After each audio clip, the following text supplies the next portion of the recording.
the end of the day, you need to know how to put together a team, okay? Which means that you need to start with a vision. You need to start with a vision story. You need to understand this is the business that I have now. This is the vision of the business I want to have ultimately, let's call it 5 years out.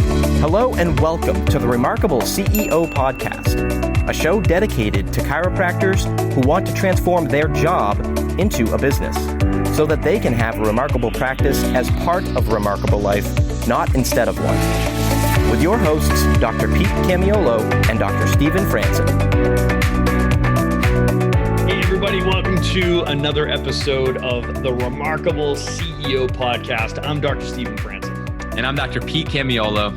Today we are diving into, a topic that is certainly near and dear to me. It's something that, I think ultimately is probably my favorite topic to talk about. And it's about your people. It's about your team.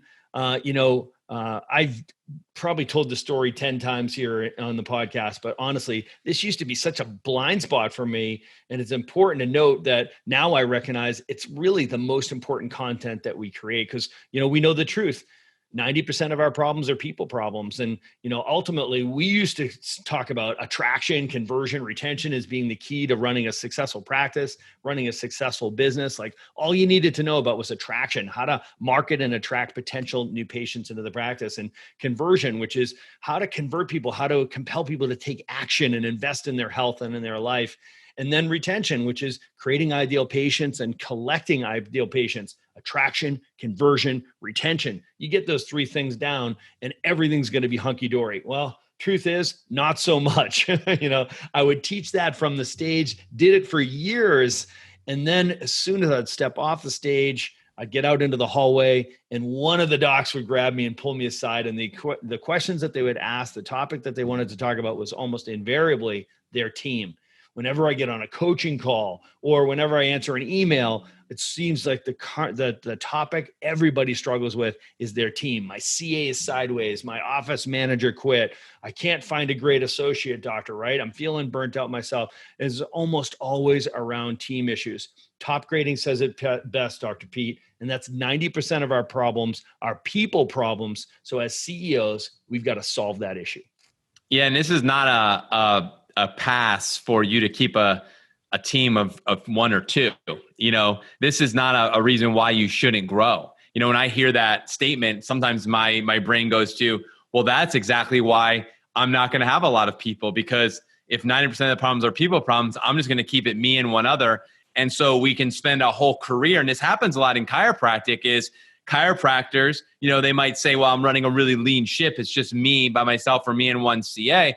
And that's fine. I mean, I think there's a season for that, and there's times for that. But ultimately, if we're in the business of saving lives, right, then we should be growing. Like a business should be growing, which means we continue to serve more people, which means we're going to need more people on our team. And so to me, it only makes sense that we need to get really good at the people part of the puzzle. The 6 sides of the Rubik's Cube to solve. We've got to get really good at solving that side of the puzzle, the people side. And so that is the fact that 90% of our problems are people problem is not an excuse to keep a lean team. It's not a reason not to grow your practice. It's actually a reason to develop yourself as a leader. This is a leadership invitation. It's the leadership question asks, who do I need to become?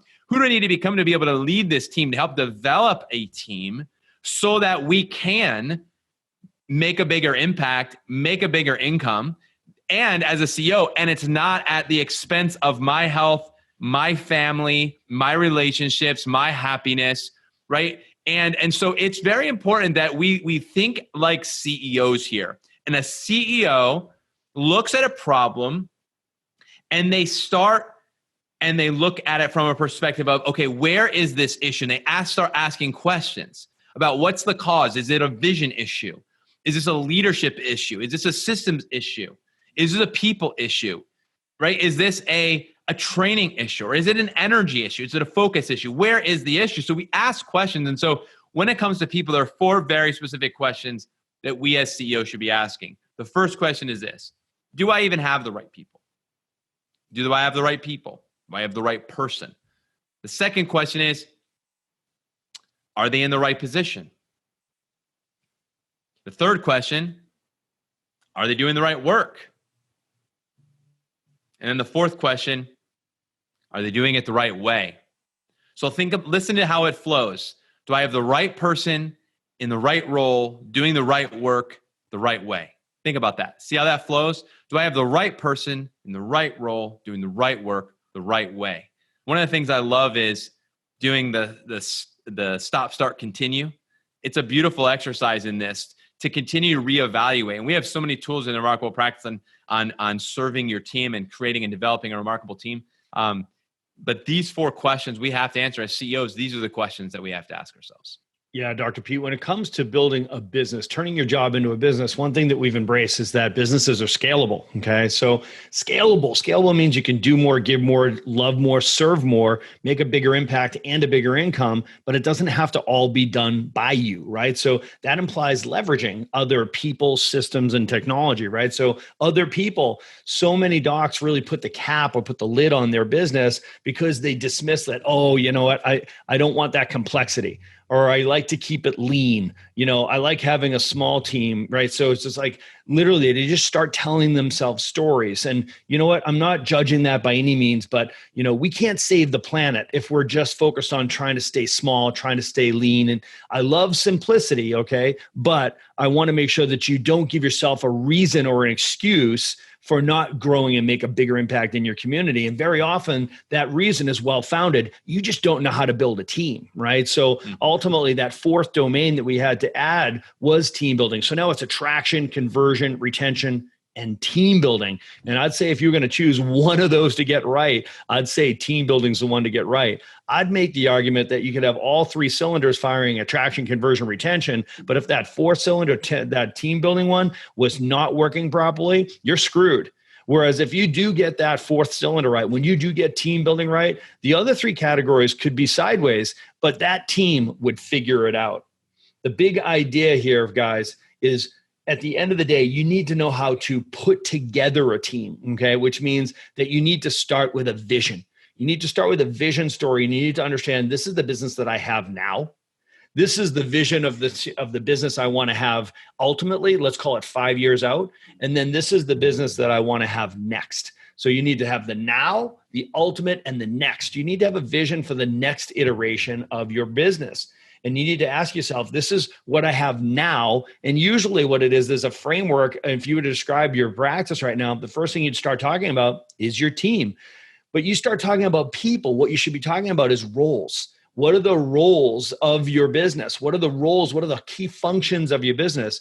If you were to start talking about your football team, you'd talk about the different positions on the team. You got nose guard and a quarterback and a fullback and a running back and a wide out and a tight end, right? So it's like you start talking about the roles and then you start talking about who's playing those roles. You need to make that mental shift. If you owned a band, if you were in a band, you talk about, oh, we got a drummer, we got a lead singer, we got a bassist, right? We got the chorus, we got guys on keys, right? So it's like, then you talk about who's playing those instruments. You need to start thinking about your practice that way if you really want to reach your potential and make the impact that's seated in your heart. Yeah, when you said about the 3 domains, and then you finally it dawned on you, hey, there's 4 domains. What I love is that quote, when all the boats rise when the tide comes in. I was thinking about how all the boats rise when the right team comes in. Yeah. So when the right team comes in, your attraction, conversion, that all rises up. So we rise and fall on the team dynamic, the team factor. And as you were saying, our teams, we talk about how our businesses are a reflection of our energy.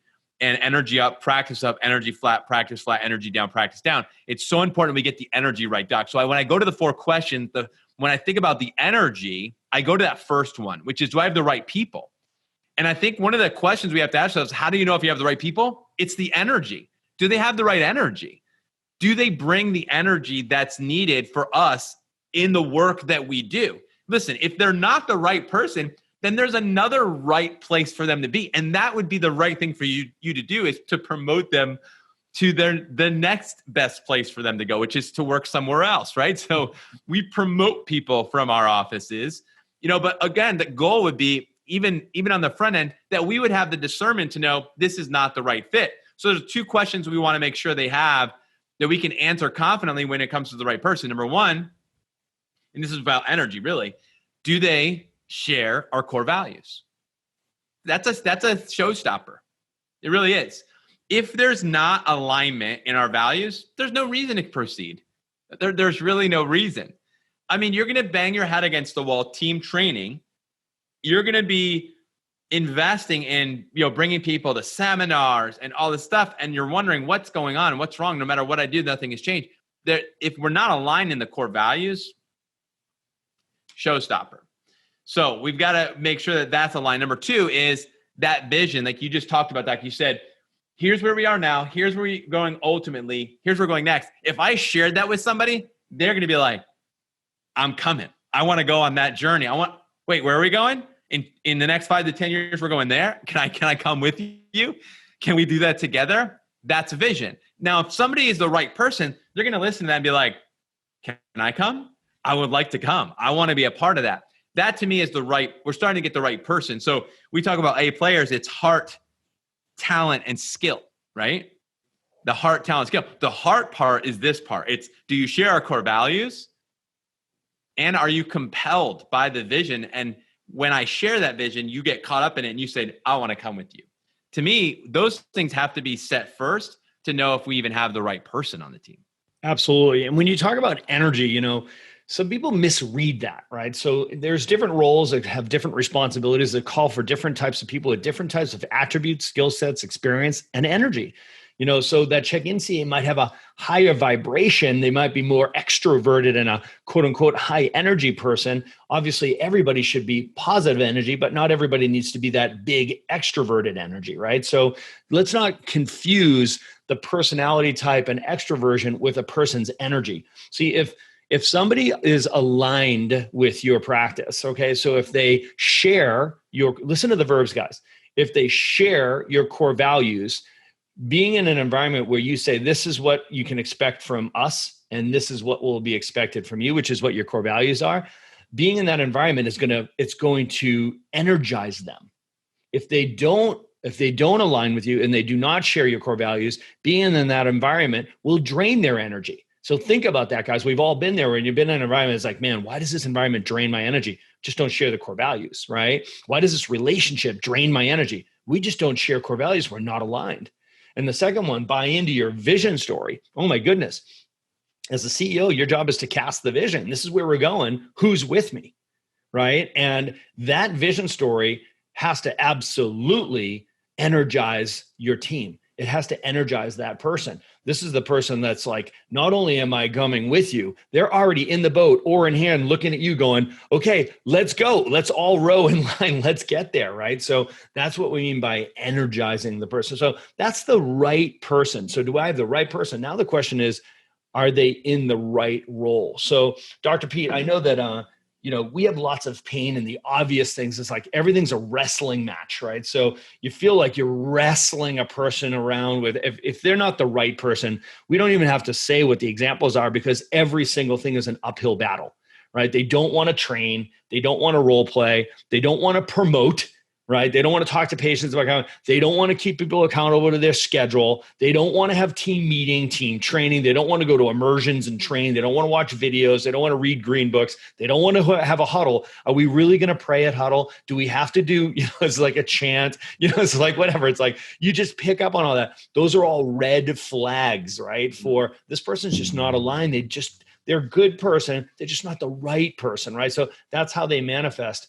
How about the right person, but in the wrong role? What does that look like, feel like, sound like if you're the CEO smashing your head and back in your office? So when I think about the right role, Doc, and what does that look like and feel like if I'm frustrated versus if I'm not, is a position, they're in their position of strength. And a position of strength is to me characterized by three things: purpose, passion, and proficiency. Purpose is, this is what I was made to do. And I'll tell you, if you have somebody on your team who's in a position and it's not what they were made to do, then again, from an energetic standpoint, you're going to notice that their energy is flat. There's going to be a sense of resistance. There's going to be mistakes. One of the ways that you can tell if someone's in the right role is, do they do what they do really well? So, Gino Wickman talks about GWC, gets it, wants it, has the capacity to do it. GWC would be one of the things. So when I think about that, I think passion, right? So if somebody has a passion for it, that's one of the elements. Another is that it's an alignment with their purpose. Purpose is, this is why I exist.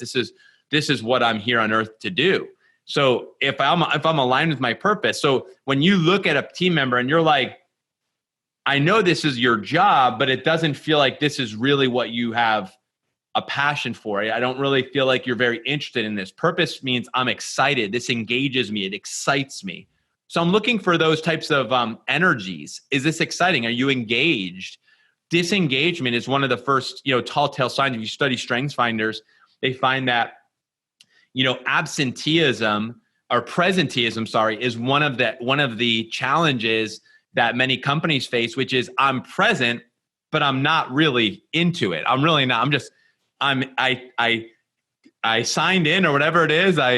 And then I'm going to go ahead and log out when I'm done. And I'm just going to just buy my time. I'm just here taking up some space, and I got to make sure I smile and look good, but I'm going to do as little as possible to get through this. That to me is, you've got presenteeism, and that's where you're like, I know I've got a full team, but it's just like, we feel like we're busy, but we're not productive. It's the busy, but not productive situation. That's another one that you bang your head against the wall. When you're busy, but not productive, I know we're going to answer this probably with the next question too, but I'd say it stems from further upstream from doing the right work. I'd say it actually stems from, is it the right role? Is this person, they seem like they're busy, but man, we're just not getting things done. That to me it's not the right role. I bang my head against the wall with that. So, those are some of the symptoms and signs of, it's just not the right role. Okay, let's take a quick break and talk about Chiro Match Makers. Chiro Match Makers will help you find the right person for the job. If you're looking to hire the ideal chiropractic assistant, Chiro Match Makers will help you find the specific person missing from your team so that you can get back to using your talents to serve more people. Or if you're looking to hire the ideal associate doctor, CMM can help. Chiro Match Makers helps chiropractors like you find the ideal associate doctor to unlock your practice potential and get you the freedom that you desire. To learn more, go to chiromatchmakers.com. And now let's jump right back into our conversation. So this is a system, right? So this is downstream from deciding they are the right person, right? They belong on the team. They're, like Jim Collins says, they belong on the bus. They're just not in the right seat on the bus, right? So I can remember, man, I struggled with this one person who I was absolutely sure that they were the right person to be on the team. But man, I could not find a home for her, right? I was just like, whew, she was just underperforming. This is before we realized that there are really cut and dry attributes for people that are going to excel in these various positions, these different roles in the practice.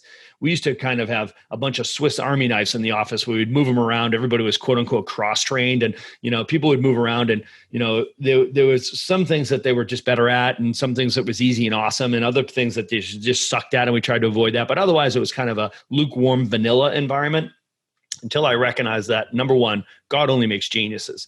And each one of these roles has a very specific set of responsibilities, which comes with a specific set of attributes and skills. And these people are hardwired to be awesome at things, right? Just like in sports, there's different skills that are called for different positions. Same thing on your team, right? So I had this one gal who, we started her out at checkout CA.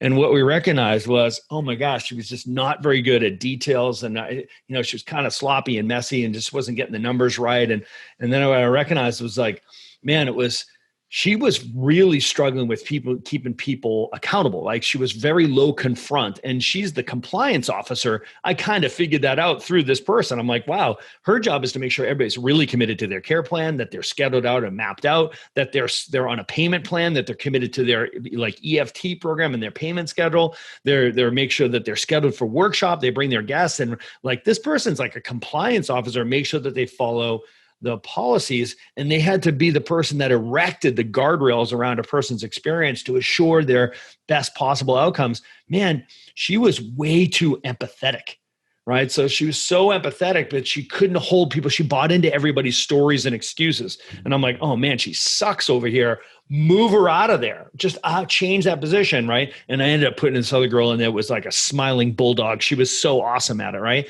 Move this girl over to check NCA. And I'm like, well, she's super nice and people love her and she loves people. Let's put her to check NCA, right? Oh, that was worse. Everybody, I mean, we were seeing over 300 people a day. Everybody wants to have a conversation with the check NCA. Oh my gosh. The front desk looked like the floor of the New York Stock Exchange. It got so backed up. Everybody's yelling at the front desk, trying to get back. And I'm like, oh my gosh, what have I done now, right? And what I recognized was she was a genius at empathetic connection. That's why everybody wanted to connect with her every time they're in the office. Let's move her into new patient concierge. Boom. Everyone converted. Oh my gosh. You talk about having the gift of making people feel heard and understood. Man, I could walk in that room. It was mine to screw up to convert those people. Dr. Pete, God only makes geniuses. The CEO's job is to make sure we have the right person in the right role. Yeah, this is so good, Doc. I love that story. And I'm immediately going back to my first time hiring associates. And I think this happens a lot in chiropractic is we think that we're going to hire an associate so they can help us build the business.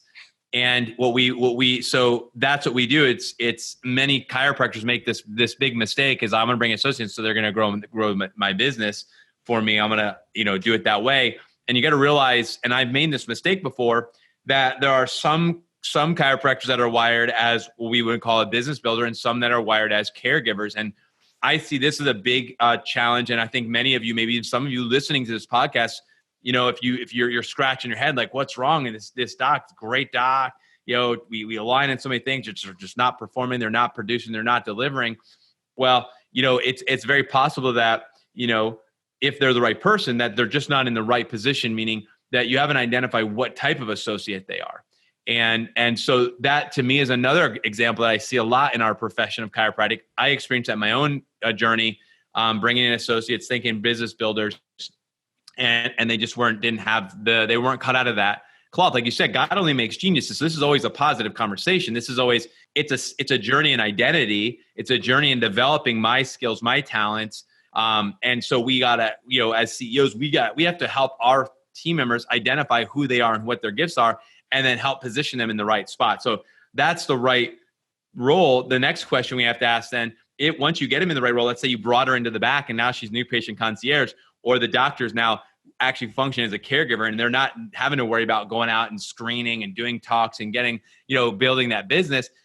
They're focusing on in the office, just loving on people and keeping people coming in and creating great retention and engagement and results, is answering that next question, which is the right work. So now, and I think that it kind of bled into that when you were talking about the example of your checkout CA goes to a check-in CA, then goes to new patient concierge. That's because there's clearly defined work at each one of those positions. So the goal is, while cross-training is valuable, it's not the ultimate goal. The ultimate goal is to hire for the right person for the position. So you have clearly defined roles, and then you have thousands of human beings, or let's say dozens that would be applying for this position. And what you want to find the person that's the right fit for that role. That's what we're doing. It's fitting the right person in that role. So then how would I know if it's the right person? Because of the work that's in that role, that the work that person does in that role aligns beautifully with their talent, with their skill sets, with what they're proficient at, with what they're passionate about, right? GWC. So, and we have tools for this. We have a tool that, enables us to equip that team member who's in that role so that they do the right work. And that's our, while the accountability chart was for the right roles, it's the scorecard. We know that that's how you do it. Well, Dr. Pete, as you say that, I think this would be a perfect opportunity for us to actually provide an accountability chart and a training for that. So, because as we get into scorecards, you and I, we're gonna run into this, and we could speak for 5 hours on scorecards and KPIs. But at the end of the day, they're so downstream from that accountability chart. If we said it twice already, we're going to say it 10 more times in this call. 90% of your problems come from people, right?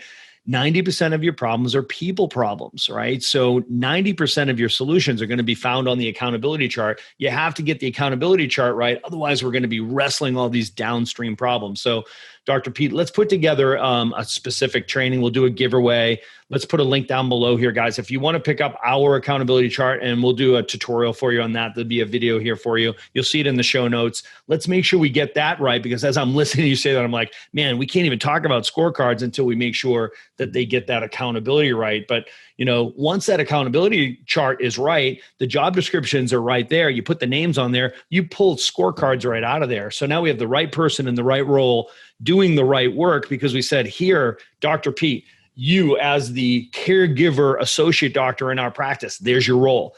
Here are your job. This is your job description, these 3 to 5 bullets, right? So your job, you're going to be in charge of educating the patients, doing the analysis and the examinations, delivering chiropractic excellence, right? And delivering these clinical outcomes, building great long-term relationships, building value for continued chiropractic care, and retention is going to be your arena, right? So boom, there's your job description. And what I'm going to do is I'm going to set expectations and agreements with you around that, so you're super clear, capturing that on a scorecard.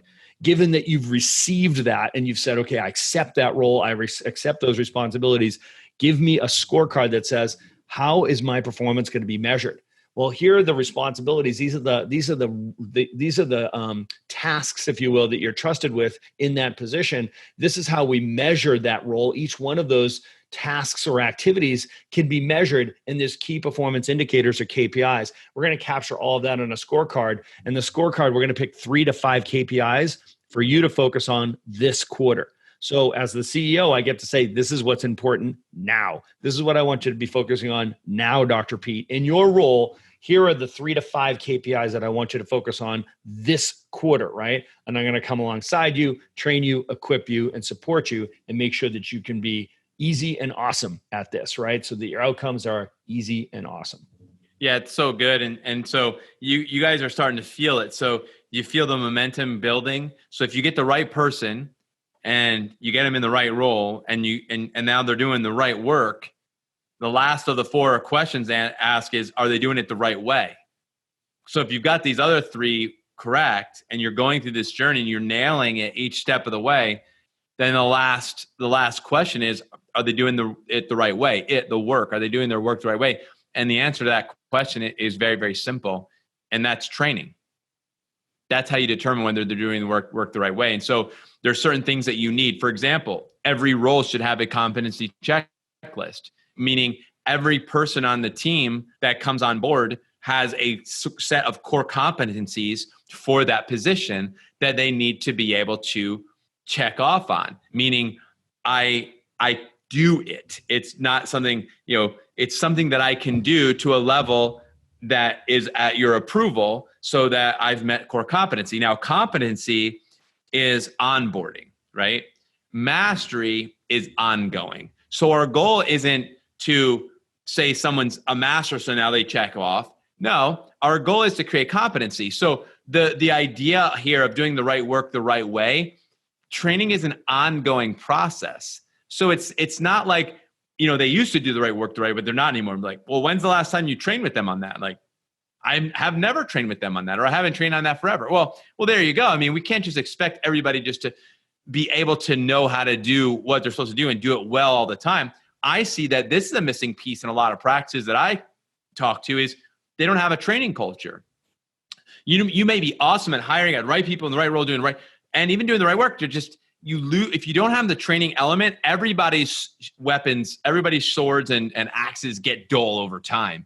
So you've got to keep them sharp, and that's the power and the value of team training and even individual training. So the training is such an amazing thing, and I love that we have competency checklists for all the roles. We've got the training curriculum, which walks through the client journey. It's just amazing. And so once you've got that in there, now you can, as a CEO, answer the question, yeah, I can confidently say, yeah, I got the right people doing the right work, or in the right roles, doing the right work, and they're doing it the right way. And of course, our outcomes speak for themselves. The results will speak for themselves if we are doing the right work the right way. We should see that at the bottom line. But I know that for our culture, even in the remarkable practice, one of the things we say is we train like lives depend on it because they do. And we see people between trainings. Training is a culture. So again, you're knowing if somebody's the right person, Doc, going back full circle, is that they know that this is a training environment. There's something that you always used to say to your team members when you hired them, that they need to know coming in, like, hey, we train. So are you comfortable with that, right? Are you good with that? You're going to be good with training because we're going to do it all the time. And that I would want to handle that with hiring the right person part, because they would need to know, like, this is part of what it means to be a part of this team is we train. It's part of the deal. It's one of the key attributes to A players. So if you make the commitment to A players only, as soon as you make the commitment, A players only on my team, an attribute of an A player is we love to be trained and developed, period. And we will not stay in an environment where we're not growing. If we are not being trained and developed, we move on. You know it. You're an A player, Pete. I'm an A player. We surround ourselves with A players. You're listening to this right now, Doc. You're an A player. You love the fact that you are listening to this podcast right now tells me you're an A player who loves to be developed and trained. You like to learn and you like to grow. That is an earmark of a player, right? And then there's everyone else. So when you hear, oh, I don't want to train, I don't want to study, I don't want to watch videos, I don't want to go to immersions, I don't want to do seminars, etc., that is a red flag, a bright red flag of knowing that you do not have the right person on your team. So that might be really convicting to some of you right now. And listen to this. What I know to be true is the highest ROI, the best return on your investment of your time, of your energy, of your focus, and of your money is training and equipping your team. Marketing is a distant second. So if you look and you're like, oh, there's my marketing calendar. I know these are all the marketing things I'm doing upcoming in third quarter, even into fourth quarter. And I've got a budget for this. This is what I'm going to spend on marketing. And that's great. But you can't answer the same questions like, where's your training calendar? What's your training budget for fourth quarter? If you don't, I'm telling you right now, you are leaving it on the table.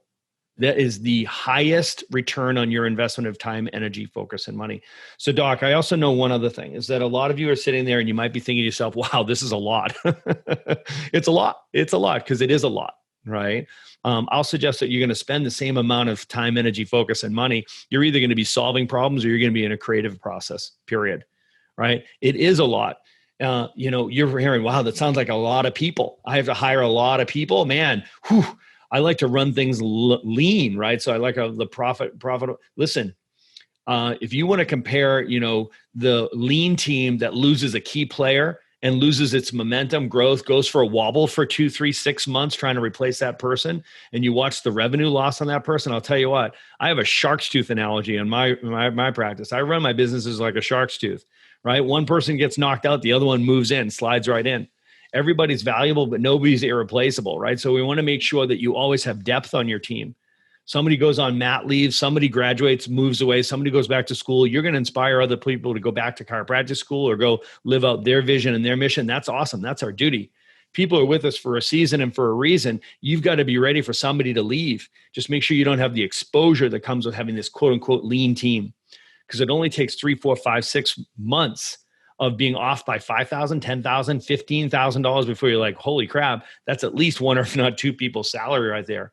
I'll tell you what, you do a 3 year over 3 year view of two businesses, one that runs hyper lean and is exposed and goes through these roller coasters of losing key players, man, versus a team that is built to last, that has depth and has cross-trained individuals who have primary, secondary, and tertiary roles where if somebody steps out for whatever reason or goes on vacation or maternity leave, somebody slides in who's competent and is now working towards mastery in that position, and you don't lose a beat, I'll tell you what, the return on that investment is massive, right? So, docs, we're not going to leave you alone on this. We're coming alongside you. If you need help with this thing, this elusive ideal team, right? So having this team-driven practice, it's a tricky thing. We don't want to lose you. We don't want to leave you on your own to do more work.